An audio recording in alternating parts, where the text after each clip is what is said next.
So hello trader, कैसे हैं आप सभी। आज हमने फिर से क्रिप्टो मार्केट में ट्रेड करके काफ़ी अच्छा प्रॉफिट बनाया है। आप सभी का कहना था कि जिस तरीके से मैं इंडिया मार्केट में ट्रेड करता था और कैंडल की साइकोलॉजी, ट्रेड लेने की स्ट्रेटजी वगैरह ये सारी चीज़ें मैं एक्सप्लेन करता था। सो उसी तरीके की वीडियो आज मैंने बनाई है क्रिप्टो मार्केट में।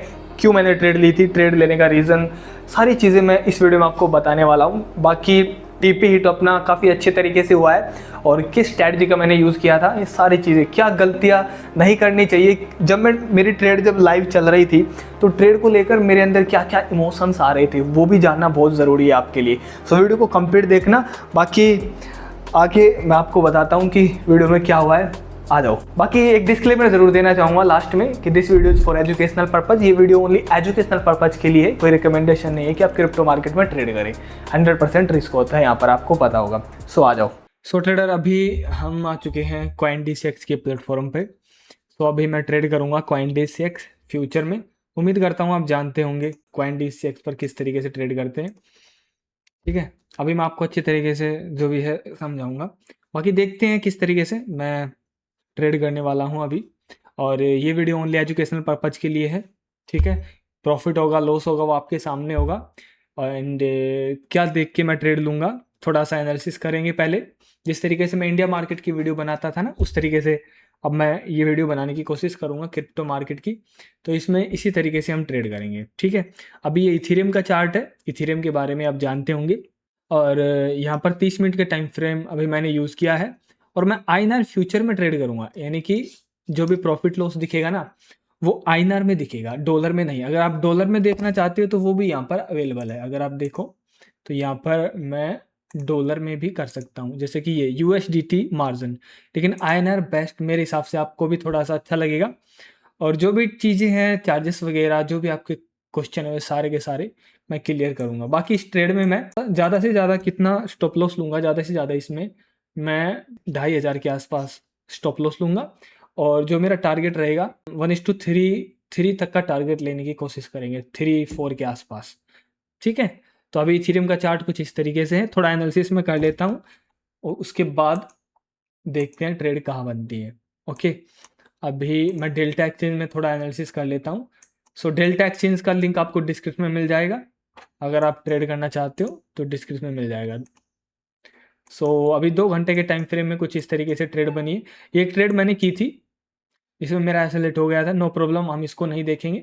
अभी मैं ट्रेड करने वाला हूँ क्योंकि अच्छा स्नैरियो है मेरे हिसाब से। 2 घंटे की कैंडल, 1 घंटे कैंडल की क्लोजिंग होती है यहाँ पे, तो थोड़ा सा बन सकता है कि हाँ इथीरियम ऊपर जाए। अगर मैं 1 डे के टाइम फ्रेम में देखूँ तो इथीरियम कुछ इस तरीके से ट्रेड कर रहा है, तो हाँ इसके चांसेस हैं। क्योंकि अभी यहाँ से इथीरियम में थोड़ी सी बाइंग मुझे देखने को मिली है। यहाँ से इथेरियम में बाइंग आई है, उसके बाद एक रिटेस्ट किया, उसके बाद फिर से ब्रेकआउट आया है। ब्रेकआउट आने के बाद तुरंत ये कैंडल बनी है। हाँ, ब्रेकआउट आने के बाद 1 डे के टाइम फ्रेम में इसने रिटेस्ट वगैरह फिलहाल तो कुछ नहीं किया है। अभी इसके चांसेस है ना वो यहाँ जा सकती है, ये यहाँ तक। लेकिन इससे ऊपर अपना तो टारगेट छोटा, ये 30 पॉइंट के आसपास मैं रखूँगा। ओके, तो चलो अभी यहाँ से मुझे बाय सेल करना है। 1 मिनट रुको। हाँ, यहाँ से ये देखो, मैं लिमिट में जो भी है बाय करूँगा, लिमिट में सेल करूँगा, जो भी है बाय सेल जो भी है लिमिट में करूँगा। क्योंकि लिमिट में चार्जेस कम लगते हैं, मार्केट में चार्जेस थोड़े से ज़्यादा लगते हैं। यहाँ पर मैं आईएनआर में करूँगा, यानी कि लगभग जो मेरा मार्जिन है वो 12,000 के आसपास लग रहा है, 12-12,500 के आसपास। जो मैंने लेवरेज लिया है 42x के आसपास। और जो इथीरियम साइज है ना वो हम लेंगे 3 इथीरियम लूंगा मैं, तो थोड़ा सा मार्जिन में और बढ़ा देता हूँ, 3 इथीरियम के आसपास। ठीक है, ये 3 इथीरियम हो जाएंगे। और मैं लिमिट में बाय करूँगा 1761 के आसपास। ये मेरा लिमिट ऑर्डर है। सो मैं बाय पे क्लिक करता हूँ। ओके, ये 1 ऑर्डर देखो यहाँ पर, ये लिमिट ऑर्डर लग चुका है। मैं इसको ऊपर कर देता हूँ, थोड़ा और ऊपर कर देता हूँ। प्राइस इसको टच करेगा तब लिमिट ऑर्डर लगेगा अपना। चलो, सो लिमिट ऑर्डर लग चुका है अपना। अभी 53 रुपये का अभी लॉस वगैरह अपना चल रहा है, 75 रुपये का। अब मैं यहाँ पर स्टॉप लॉस लगा देता हूँ क्योंकि स्टॉप लॉस लगाना ज़रूरी है। 15 मिनट के टाइम फ्रेम पे चलता हूँ। ओके, अब यहाँ पे स्टॉप लॉस में लगा देता हूँ लगभग। अगर मैं 2,000 का स्टॉप लॉस में रखता हूँ तो मैं देख लेता हूँ कि कितना स्टॉप लॉस है। मॉडिफाई ऑर्डर तो 936 रुपये का लगा है, तो मैं थोड़ा और नीचे कर देता हूँ। ये यहाँ पे, और ये वाला ऑर्डर देखता हूँ मैं, ये हो गया 1441 रुपये का, तो मैं थोड़ा और नीचे कर देता हूँ, ये हो गया 2258 रुपये के आसपास। तो मैं थोड़ा कम भी कर सकता हूँ यहाँ पर, यहाँ से भी कम कर सकता हूँ एडिट करके, या फिर मैं थोड़ा सा ऊपर कर देता हूँ, यहाँ पे भी कर सकता हूँ। 1941 मतलब ठीक है, 2000 के आसपास। अब मेरा टारगेट कितना होगा इसका, लगभग 50% अगर मैं लेके चलूँ तो 6-6.5 हज़ार के आसपास ये टारगेट होगा, 1:3 के आसपास। ठीक है, तो ये मेरा, मैं कन्फर्म पे कर दूंगा, तो मेरा टीपी ऑटोमेटिक लग जाएगा। अगर मार्केट वहाँ तक जाती है तो मेरा टारगेट हिट हो जाएगा वहाँ तक, तो मेरा टारगेट हिट होगा लगभग 6,000 के आसपास। अभी आपको प्रॉफिट लॉस देखो नीचे दिखेगा, यहाँ पर दिखना तो यहाँ पे भी चाहिए। चलो मैं रिफ्रेश कर लेता हूँ, शायद इसी कारण से नहीं दिख रहा। बाकी देखेंगे इस ट्रेड में अपना प्रॉफिट होगा या लॉस होगा। मैं एक रिफ्रेश कर लेता हूँ। हाँ, अब दिखने लग गया है देखो। अब मुझे लिक्विडेशन प्राइस भी दिखेगा। ओके, ये वाला 1 मिनट रुको, टाइम वगैरह भी यहाँ से कर सकते हो, कैंडल का टाइम वगैरह। और हाँ, ये वाला इस पर टिक कर लेता हूँ ताकि कैंडल का टाइम मुझे पता चले। अब ये कुछ इस तरीके से अपनी पोजीशन दिखेगी। ठीक है, उम्मीद करता हूँ दिख रही होगी। मैं वॉल्यूम नहीं लगाता तो इसलिए मैं वॉल्यूम हटा देता हूँ। मैं इंडिकेटर वगैरह लगाता हूँ, एक RSI लगाता हूँ, तो ये RSI हो गया। इसकी सेटिंग वगैरह करनी पड़ेगी शायद मुझे।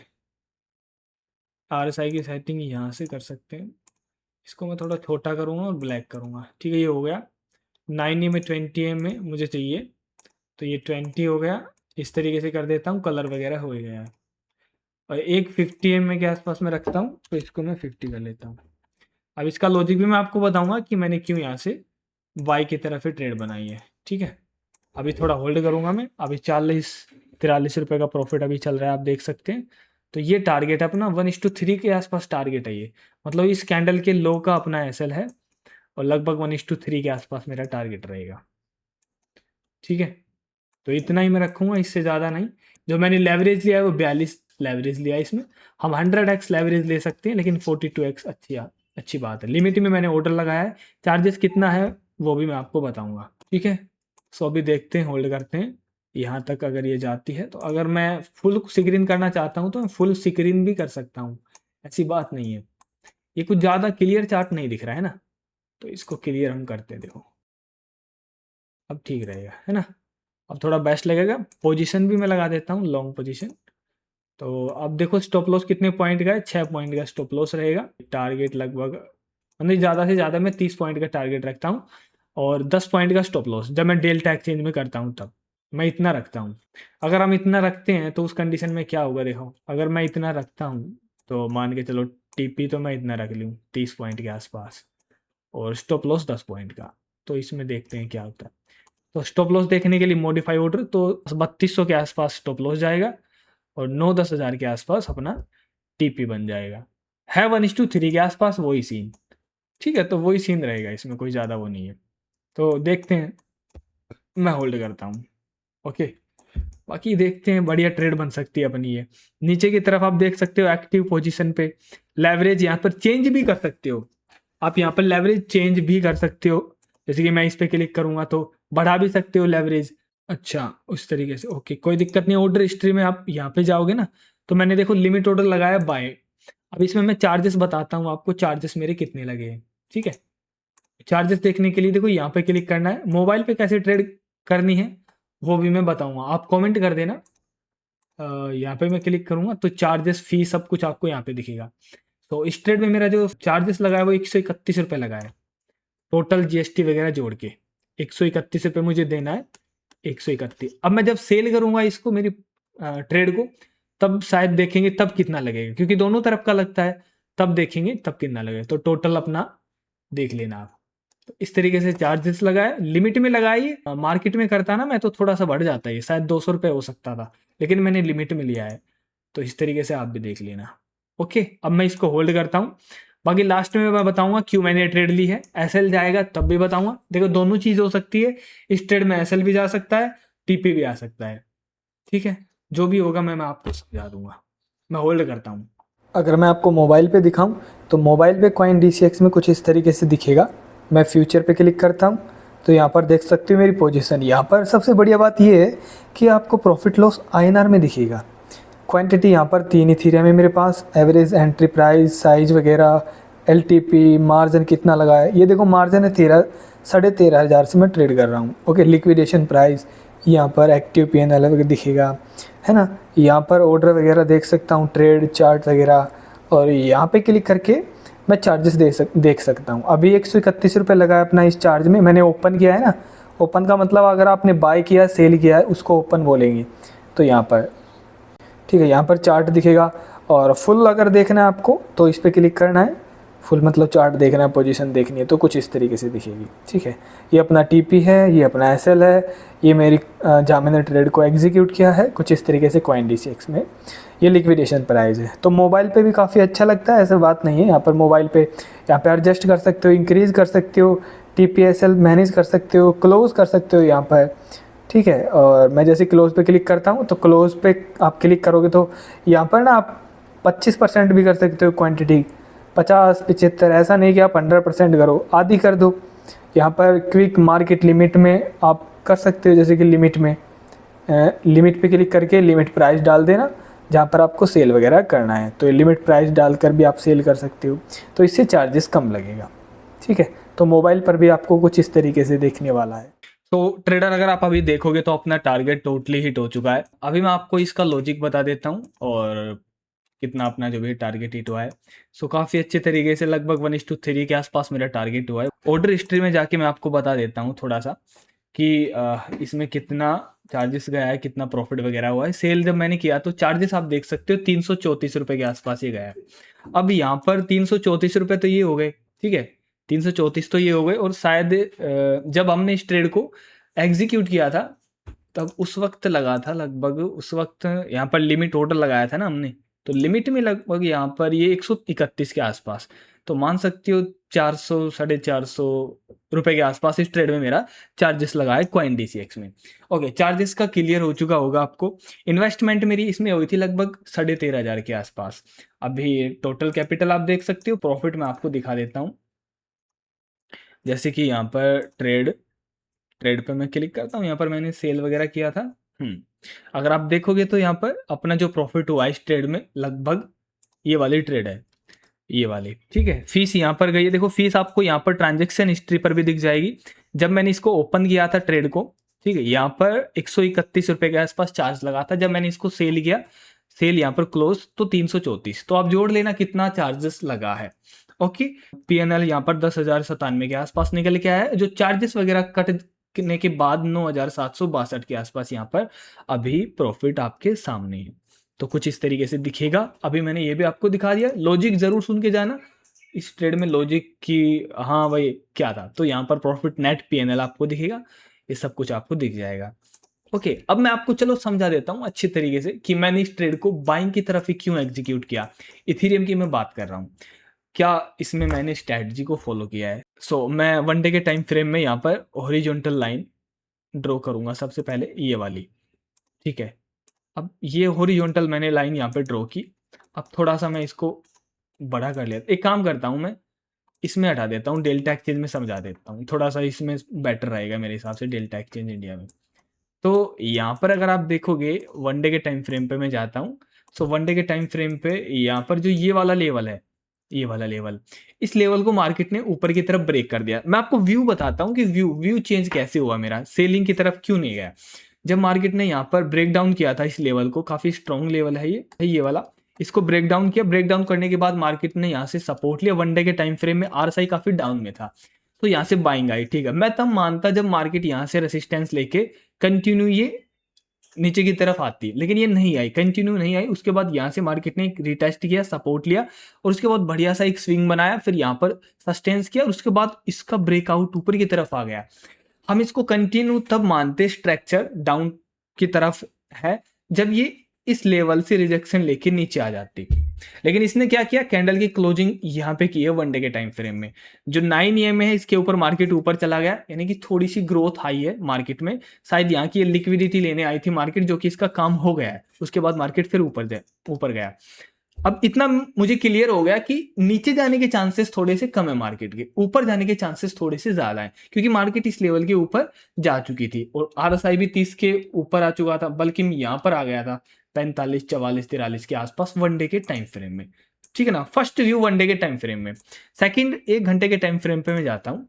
1 घंटे के टाइम फ्रेम पे यहाँ पर आप देखो, यहाँ पर क्या दिख रहा है आपको, ये वही लेवल है। यहाँ पर 1 घंटे के टाइम फ्रेम में मार्केट ने यहाँ से अपने आप को अप ट्रेंड में कन्वर्ट किया है। यहाँ पर काफी साइडवेज थी, तो यहाँ से मार्केट ने अप ट्रेंड में कन्वर्ट किया। साइडवेज एक ब्रेकआउट आया, उसके बाद मार्केट ने सेलिंग दिखाई। देखो मार्केट इस तरीके से चलता है, इस तरीके से।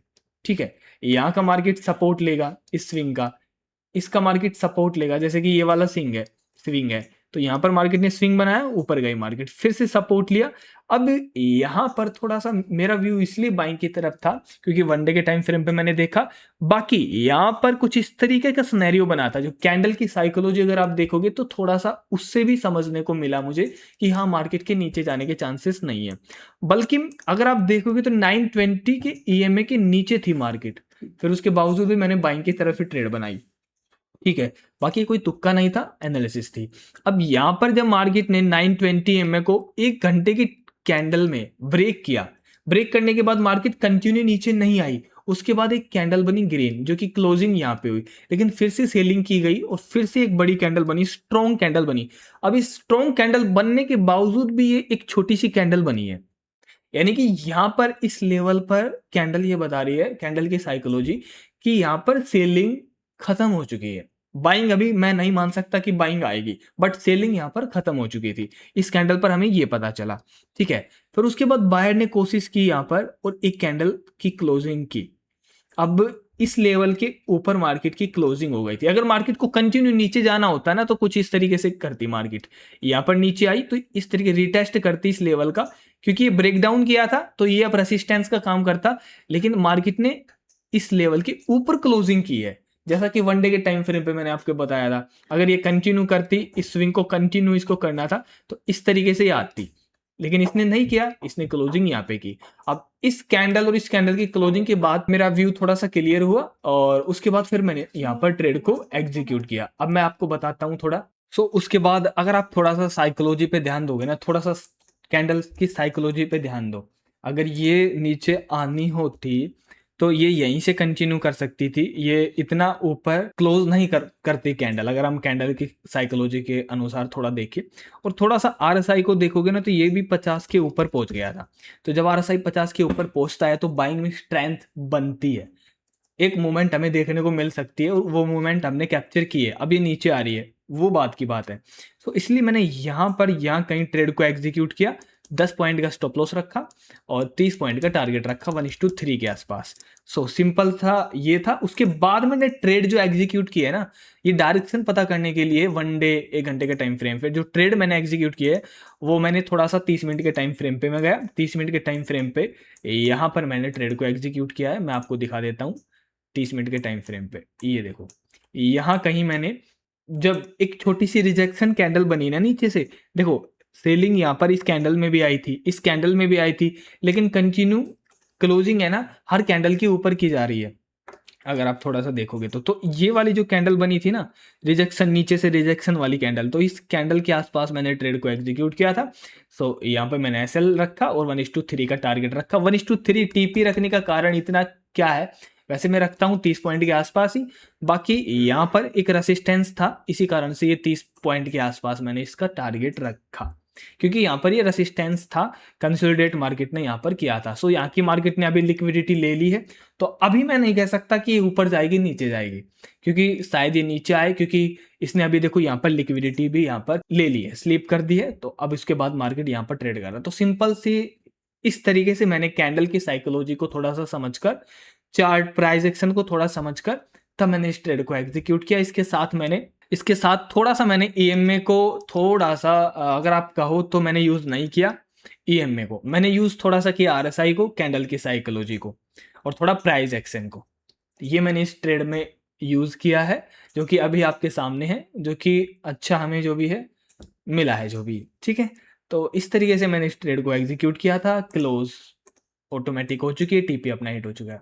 सो समझ में आ गया होगा आपको, मैंने लॉजिक भी बता दिया आपको। सो इस ट्रेड में एक जो दिक्कत और थी वो भी मैं आपको बता देता हूँ। सबसे बड़ी दिक्कत मुझे यहाँ पे आ रही थी, यहाँ पर जब मार्केट चल रही थी ना, बार बार जब ये कैंडल ऊपर जा रही थी नीचे आ रही थी, तो यहाँ पर थोड़ा सा मेरे अंदर डर आ रहा था, थोड़ा डर भी था, और डर ज़्यादा था, लालच तो नहीं, डर ज़्यादा था। मतलब ऐसा लग रहा था कि या तो मैं इस ट्रेड को निकाल दूं या फिर मैं अपने एसएल को ऊपर कर लूं। इस तरीके से इमोशंस है वो बाहर निकल के आ रहे थे। तो ये एक तरीके से गलत है, क्योंकि अब ट्रेड एग्जीक्यूट कर दी मैंने, तो एसएल और टीपी को फॉलो करना है, चाहे मैं सही हूँ या फिर गलत हूँ। तो ये रूल हमेशा फॉलो करना है। तो ये मैं अपनी बता रहा हूँ मेरे अंदर इमोशंस क्या आ रहे थे। जब कैंडल मार्केट यहाँ पर चली गई थी ना, तो मेरे अंदर ये इमोशंस भी आया था कि मैं चलो और लोट एग्जीक्यूट कर देता हूँ, थोड़ी पोजीशन को इंक्रीज कर लेता हूँ, ज़्यादा प्रॉफिट होगा, है ना, एसएल को थोड़ा ऊपर कर लूंगा, कोई दिक्कत नहीं है। यहाँ पे जब मार्केट कैंडल की क्लोजिंग करेगी तो और एग्जीक्यूट कर दूंगा और पोजीशन साइज बढ़ा दूंगा। तो ये बहुत गलत है। आज तो चलो टीपी हिट हो गया, आगे चलकर अगर ये ना जाए तो दिक्कत आ सकती है, साइकोलॉजी खराब हो सकती है। अब थोड़ा एकदम बेटर लग रहा है मुझे कि हाँ मैंने रूल को फॉलो किया है, सही मार्केट में वर्क किया है।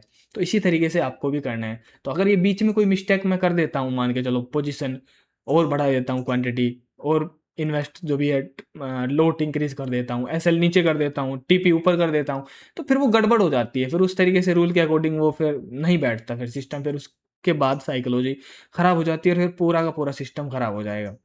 ठीक है, तो ये था आज इस ट्रेड का लॉजिक। उम्मीद करता हूँ आपको काफ़ी मज़ा आया होगा और सीखने को ज़रूर मिला होगा। बाकी एक ये वाली जो कैंडल है ना, इस कैंडल ने डराया है मुझे, तो मैं डरा हूँ, तो ये थोड़ी गलत है, क्योंकि ये कैंडल यहाँ तक आई थी, बाइंग यहाँ तक आने के बाद फिर से यहाँ तक आ चुकी थी ये कैंडल, फिर उसके बाद फिर ऊपर गई है। इसको जानने के लिए, देखने के लिए आपको छोटे टाइम फ्रेम पे जाना होगा। मैं आपको दिखाता हूँ छोटे टाइम फ्रेम पे, लाइक 5 मिनट के टाइम फ्रेम पे। ये देखो 5 मिनट के टाइम फ्रेम पे अगर आप देखोगे ना, तो यहाँ पर देखो, ये इस तरीके से यहाँ तक गई मार्केट, फिर यहाँ तक आई है, देखो ध्यान से देखो, यहाँ तक गई थी, उसके बाद यहाँ तक आई है और फिर गई है। तो ये इस तरीके से भी होता है सीन। तो साइकोलॉजी यही है, अपने इमोशंस को कंट्रोल करना है, जिस रूल के हिसाब से ट्रेड एग्जीक्यूट किए उसे फॉलो करना है। तो आज की वीडियो में इतना ही, मिलते हैं नेक्स्ट वीडियो में, तब तक के लिए bye bye, tata see you. बाकी CoinDCX का लिंक आपको डिस्क्रिप्शन में मिल जाएगा, अकाउंट ओपन करा लेना। अभी अगर आप अकाउंट ओपन कराते हो तो 20% ट्रेडिंग फी में छूट मिलेगी आपको, 20% फीस नहीं देनी है। 100 रुपये का अगर आप चार्जेस पे करते हो तो 80 रुपये ही देने पड़ेंगे। दूसरा बेनिफिट, आपको कम्युनिटी में ऐड कर दिया जाएगा, जहाँ पर जब भी ट्रेड बनती है मैं एजुकेशन पर्पज़ के लिए वहाँ पर शेयर कर देता हूँ, पर्सनल सपोर्ट मिलेगी और 10+ ई बुक मिलेगी, काफ़ी चीज़ें आपको वहाँ पर मिलेगी। तो CoinDCX का लिंक आपको डिस्क्रिप्शन में मिल जाएगा। डेल्टा एक्सचेंज में भी आप अकाउंट ओपन करा सकते हो, डेल्टा एक्सचेंज में भी बेनिफिट मिलेंगे। बाकी आप एक्सएम में भी अकाउंट ओपन करा सकते हो। अगर आपको गोल्ड ट्रेड करना है फॉरेक्स, तो आप एक्सएम में भी करा सकते हो। अभी ये ट्रेड चली हुई है, प्रॉफिट वगैरह आप देख सकते हो, लेकिन ये एक डेमो ट्रेड है लेकिन एक ये डेमो ट्रेड है, देखो बताना तो पड़ेगा, कैपिटल नहीं है, तो इसमें फायदा ये है कि आप डेमो अकाउंट ओपन करके यहाँ पे सीख सकते हो। तो एक्सएम का लिंक आपको डिस्क्रिप्शन में मिल जाएगा, तीनों का लिंक आपको डिस्क्रिप्शन में मिल जाएगा, जिसमें भी मर्जी अकाउंट ओपन करा सकते हो और मुझे व्हाट्सअप कर देना कि मैंने इसमें अकाउंट ओपन किया है, हम आपको जो भी बेनिफिट है वो दे देंगे। ठीक है, सो मिलते हैं नेक्स्ट वीडियो में। सो एक डिस्क्लेमर देना चाहूँगा, this video is for educational purpose. ये वीडियो ओनली एजुकेशनल पर्पज़ के लिए थी, कोई रिकमेंडेशन नहीं है कि आप क्रिप्टो में ट्रेड करें, क्योंकि क्रिप्टो में 100% रिस्क होता है, इतना आपको पता होना चाहिए। बाकी सारी चीज़ें मैंने बता दी और इसी तरीके से रेगुलर वीडियो आएगी, तो चैनल को सब्सक्राइब कर लेना। सो मिलते हैं नेक्स्ट वीडियो में, bye bye, tata see you.